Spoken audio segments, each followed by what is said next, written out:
Coming up, back in 2013, Tory Prime Minister David Cameron said the British people must have their say on Europe, and he pledged an in-out referendum if the Conservatives won the 2015 election. Now, I think just about everyone agrees that the whole reason that the pro-EU David Cameron and his pro-EU cabinet added the Brexit referendum to their 2015 manifesto was purely to neutralise the threat from the hard right by 1. Quelling a revolt amongst his own eurosceptic backbenchers, the ERG and other weird subgroups of far-right libertarian Tory MPs, and 2. Countering the growth of Farage's right-wing populist Ukip. 11 years later, not only has darling of the far-right 30p Lee Anderson defected to Farage's Reform UK Limited, but also Farage's latest populist vehicle has now reached double figures in recent polls and continue to close the gap on the Tories. So, on both counts, from the perspective of the very architects of Brexit themselves, Brexit has been absolutely pointless. And for the rest of us, it's been far worse than pointless. Stay tuned.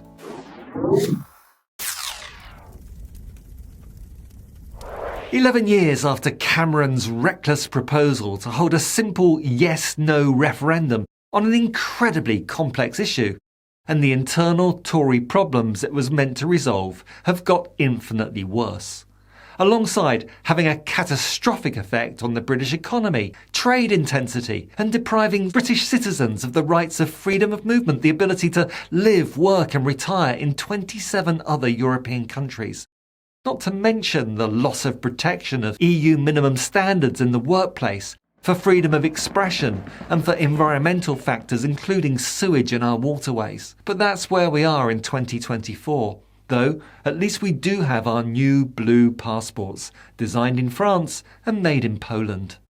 Meanwhile, Cameron's successor but 3, Rishi Sunak, is facing a revolt amongst his own backbenchers, with many political commentators forecasting his resignation before the next general election. And there's the continued rise of the noisy neighbours on the far right, Farage's current populist anti-immigrant political vehicle, Reform UK Limited. It all sounds very 2013 when, to quote the BBC, Ukip were winning council seats across England, challenging for victory in Westminster by-elections and overtaking the Lib Dems in the polls. Demonstrably, the referendum failed to achieve its main purpose, to restore the Tory party's unity and its dominance of the right of the British political spectrum. Back then, it was Douglas Carswell and Mark Reckless defecting to the Farage party. And 10 years on, this week, it was ex-Tory Deputy Chairman Lee Anderson defecting to Farage's mob, thereby raising the average IQ of both political parties. Reform leader Richard Tice warns that there will be more to follow. This is exactly the situation that Brexit was supposed to stop happening. Reform UK Limited's popularity has more than doubled in the past year, and it's now looking likely to split the right-wing vote in every seat in England and Wales. With Lee Anderson's defection, it now has its own MP, and one who's popular with the equally hard-of-thinking Conservative grassroots membership at that, adding to the danger for Sunak. Other Red Wall Tory MPs know their tenure as an MP will shortly be at an end. No surprises then that several are rumoured to be shortly following Anderson's lead and supposedly trousering a nice little financial incentive. 5 years of MP salary guaranteed should they stand for reform and not win election, so it's said. Quite an incentive for a lot of Tory Red Wall MPs who are otherwise unemployed in the jobs market on the grounds of intellect, knowledge and ability. Should rumours of further defections prove true, it may well finish off Sunak's hold on the premiership. And if Farage declares his return to a formal role for Reform UK Limited, a company, by the way, of which he is already the major shareholder, that could make the imminent electoral disaster for the Conservatives even worse, if that's even possible. Not quite the scenario David Cameron had in mind in those heady days of 2013 when he first proposed his fateful Brexit referendum. A stupid idea for the Tories and a stupid idea for the whole country. But don't just take it from me. Here's a quick recap of just this past week in Brexit. First, we have Michael O'Leary, Ryanair chief executive, saying this about leaving the single market.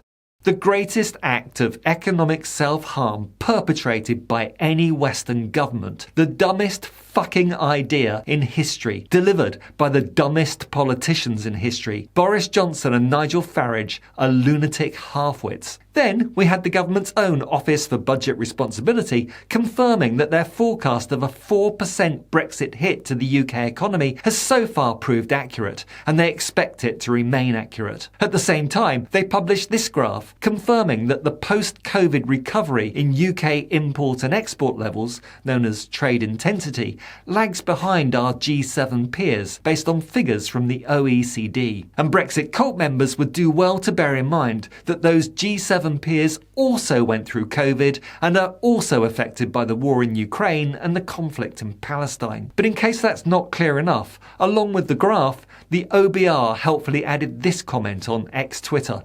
We continue to expect that Brexit will reduce the UK's potential GDP by 4% in the long run by lowering the trade intensity of the economy. And in other Brexit news this week, we had the Cold Chain Federation, the trade association for transport companies operating refrigerated vehicles. They confirm that the additional cost for each single multi-consignment lorry entering the UK under the brand new 2024 Brexit rules is £1,000 per lorry. A cost that will have to be passed on to UK consumers as just the latest in a long line of wonderful Brexit benefits. Meanwhile, the Labour Party is shopping around for ideas on how to boost economic growth and find more money for public services. In the budget last week, Chancellor Jeremy Hunt announced that despite years of trash-talking the idea, he was stealing Labour's policy of scrapping non-dom tax status, raising £2 billion for the Exchequer. Labour will now need to find alternative revenue streams to plug this new black hole in its economic plans. Sources close to Rachel Reeves, the Shadow Chancellor, say Labour will announce a new source of money, but in our own time. Could her and Keir Starmer possibly be looking at the scheduled 2025 review of the Brexit Trade and Cooperation Agreement with the EU as an opportunity to improve post-Brexit finances? Starmer said this week he thinks the current UK-EU Trade and Cooperation Agreement is too thin and that, if elected Prime Minister, he'll use the 5-year review to seek a closer trading relationship. If only it were that simple. It takes two to tango, and it's doubtful that the EU could or would want to flex the existing agreement to the extent where there would be significant improvements in UK trade or in movements of people and capital. Even so, that hasn't stopped the Tories from briefing their client media that Starmer wants to water down Brexit. A rallying call that would appear to have all the force of the equally dumb Labour will take us back to square one line that Conservative Central HQ keeps trotting out. There's a huge majority of the British population that would be in favour of a watering down of the current hard Brexit arrangements, and most would love a return to square one even more. Especially if square one is defined as that place prior to 14 years of Tory government, with full EU membership, with all the benefits and freedoms that would restore. Plus easy access to a GP and to an NHS dentist. Way less homelessness, higher standards of living, lower taxes, no need for food banks, less shit in our waterways, better funded public services that actually worked, better employment protection and trade union rights, a justice system that was fit for purpose, and schools that weren't falling apart, and no worker shortages in the care, hospitality or agricultural sectors. Square one sounds great to me. Labour's Hilary Benn has co-authored a report entitled Trading Our Way to Prosperity and called it a handy checklist for what Labour could do in government. It called for a general policy of regulatory alignment with EU standards and regulations and a new mobility chapter in the TCA, and even floated the idea of Britain paying into the EU budget. These suggestions are not Labour policy, but are an insight into where the future direction might be in Britain's efforts to woo its way back into the heart of the EU. Greg Hands, ex-Tory chairman and now a trade minister, is publicly warning that Labour would seek to join a customs union with the EU. Of course, none of this is currently possible under EU rules, but it may be yet one more indication of the future softening of Brexit under Labour. Brexit is already evidently pointless now in 2024, but it seems certain that at some future date, hopefully in my lifetime, we'll look back and realise just how costly, damaging and pointless the whole Brexit experiment really was.